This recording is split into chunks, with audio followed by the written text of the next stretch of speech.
quand je parle, je ne vais pas faire l'amalgame, ou bien je ne vais pas mettre tous les Burkinabés résidents en Côte d'Ivoire dans le même panier. On a la diaspora burkinabé au Gabon. On a la diaspora burkinabé en France. On a la diaspora burkinabé aux États-Unis. On a la diaspora burkinabé en Guinée équatoriale. On a la diaspora burkinabé au Rwanda. On a la diaspora burkinabé en Italie.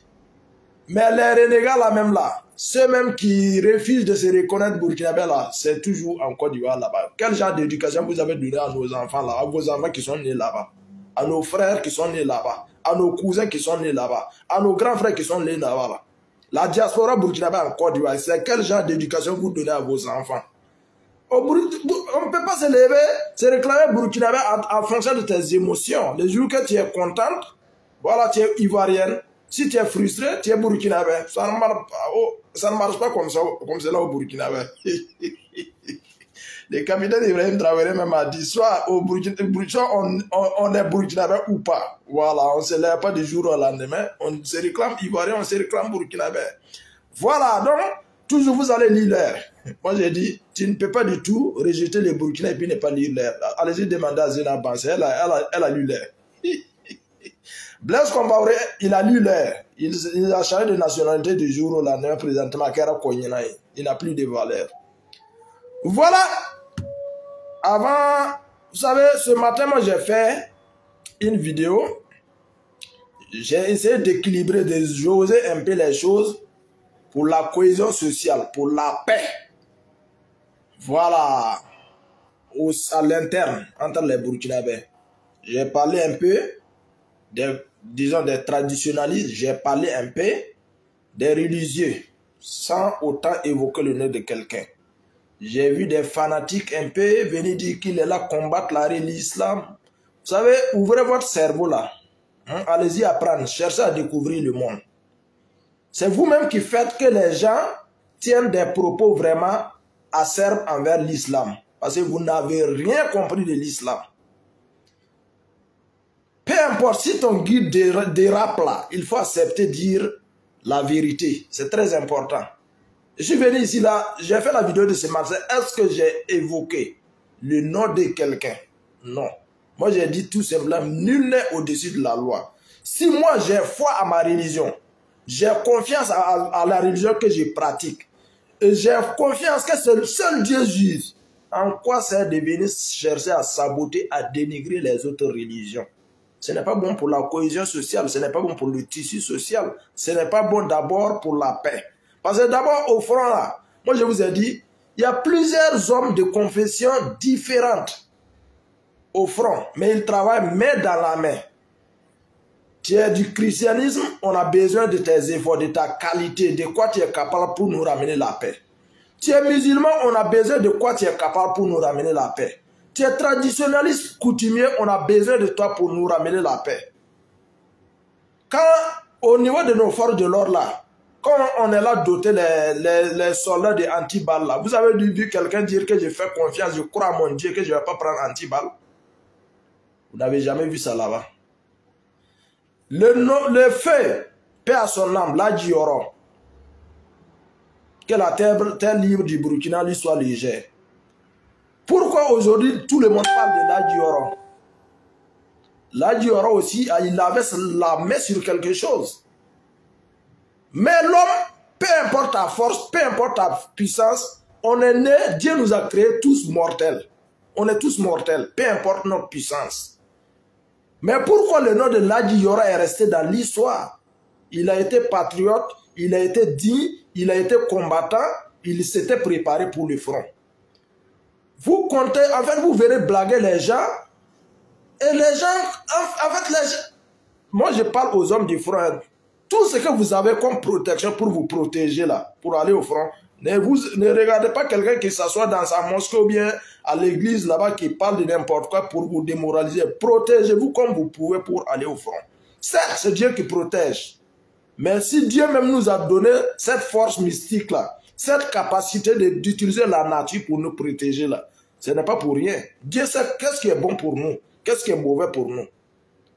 Et aujourd'hui, on parle encore de Kadhafi, hein? Le chef des Diables Rouges, parce que son équipe là, il appelle ces éléments les diables rouges. Pourquoi aujourd'hui tout le monde parle de Kadhafi? Pourquoi Kadhafi est craintif?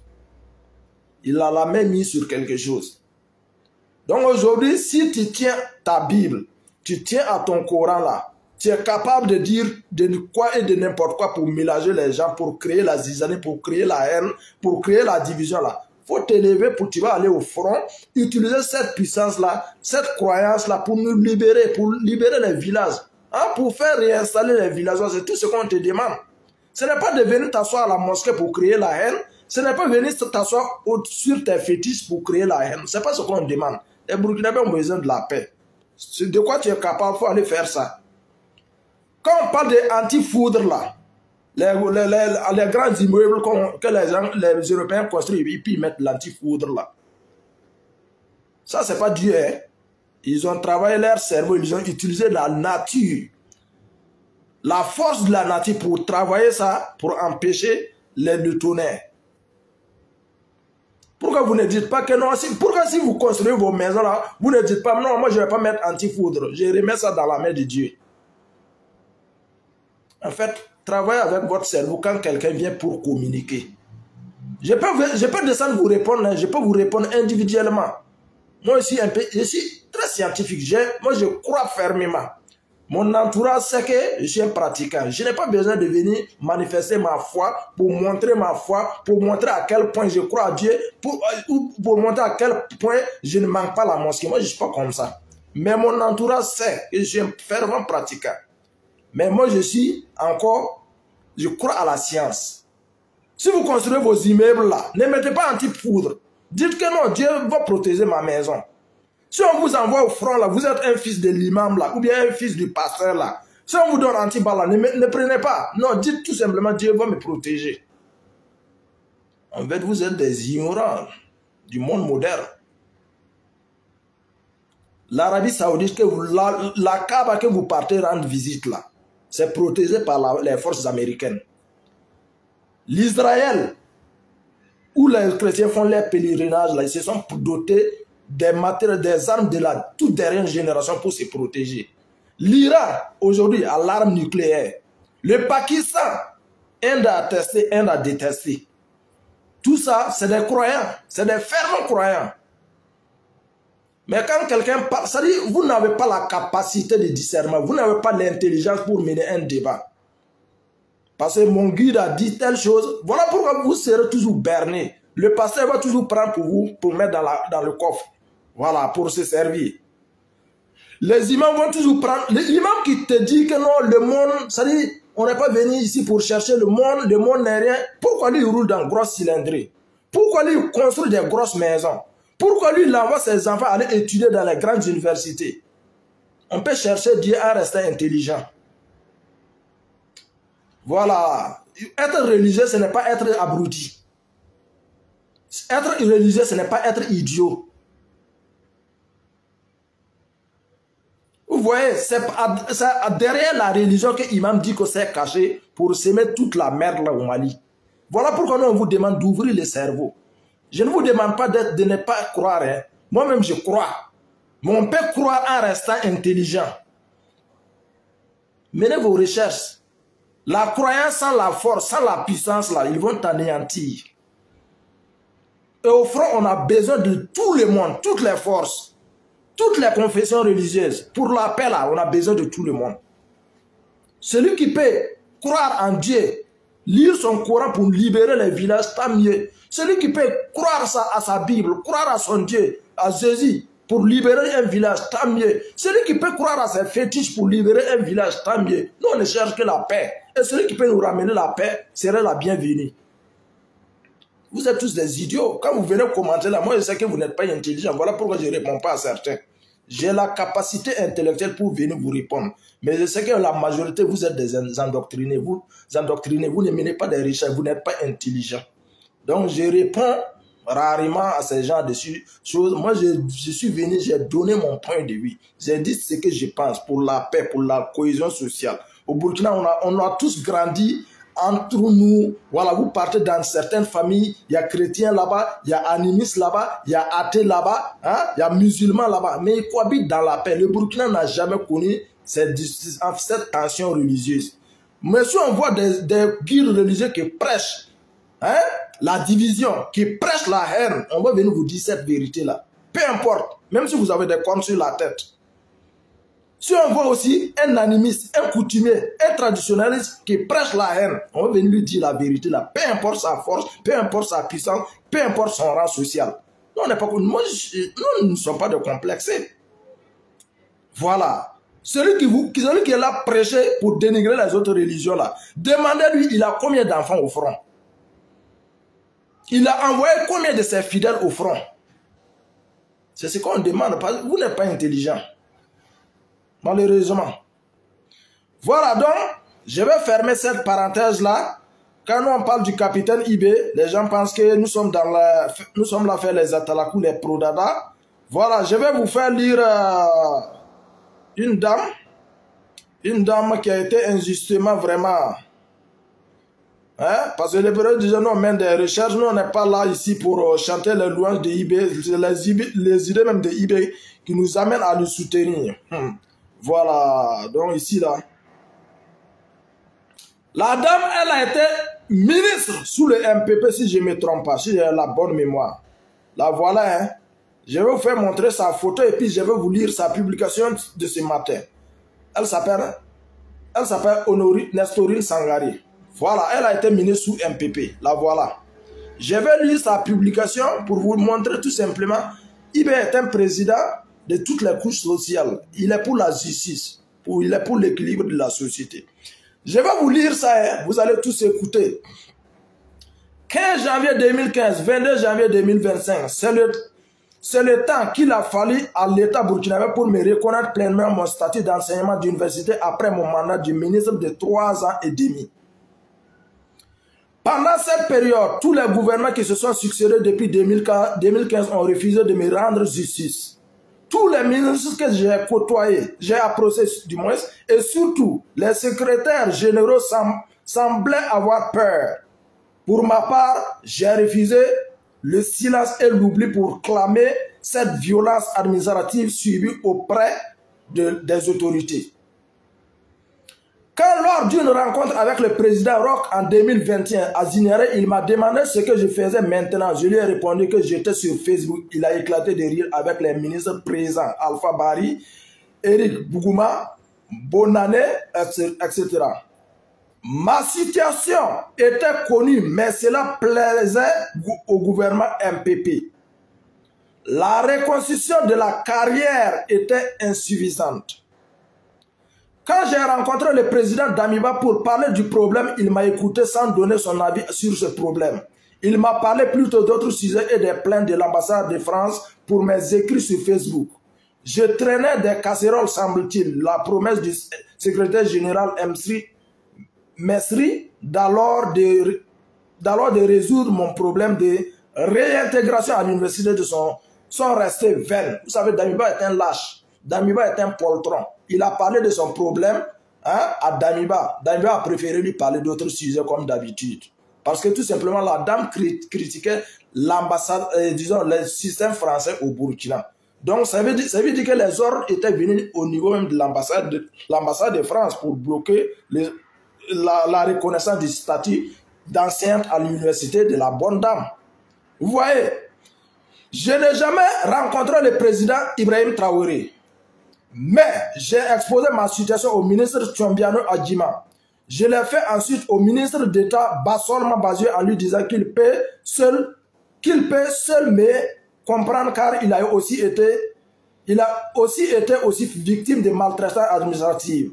En quelques mois, ma situation administrative a été régularisée et toutes les réparations ont été faites à la date du 22 janvier 2025. Ce qui veut dire que c'est sous Ibé que sa situation a été résolue. Elle a été encore réintégrée comme fonctionnaire d'État, enseignant à l'université.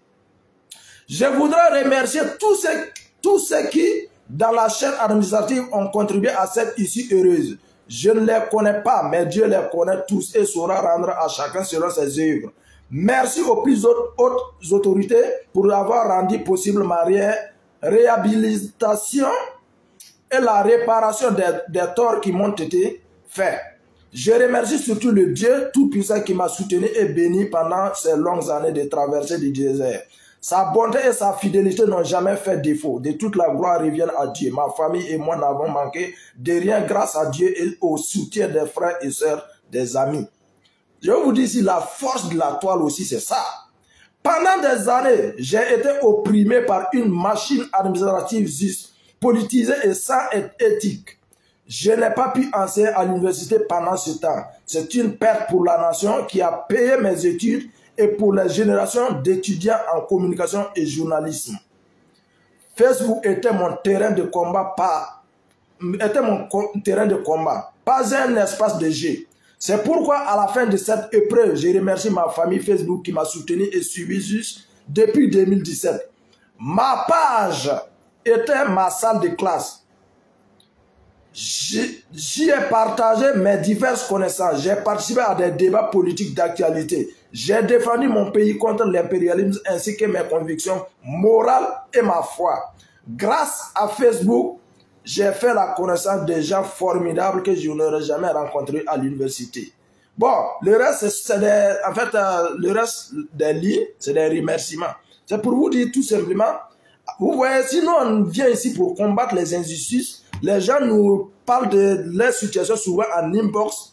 Sinon, on lit entre les lignes, on mène nos investigations, on vient partager ça, on vient implorer, on vient interpeller, on vient faire des suggestions aux autorités. C'est parce qu'on sait que Facebook aussi est un canal de communication.